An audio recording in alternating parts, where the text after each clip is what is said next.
Jadidlar, millat uyg'onishining ma'rifatparvar qadami.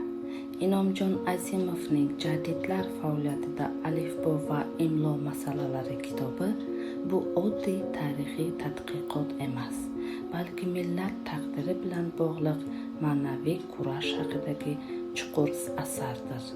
Ushbu kitobda jadid ziyolilarining alifbo va imloni isloh qilish orqali xalqni savodli qilish, tafakkurni yangilash va milliy o'zlikni anglashga olib borgan mashaqqatli yo'li batafsil yoritilgan. Bu kitob orqali biz jadidlarning faqat o'qituvchi yoki yozuvchi emas, balki haqiqiy ma'rifat maydoni jangchilari bo'lganini anglaymiz.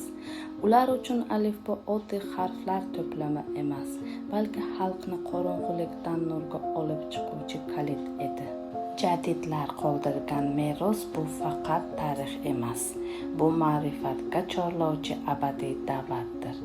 Ular alifbo va imlo orqali xalq ongini uyg'otishni, millatni bilim va tafakkur sari yetaklashni maqsad qildilar. Jadidlar yo'q emas. Ularning g'oyasi bugun ham yashaydi, o'qiladi va kelajakka yo'l ko'rsatadi.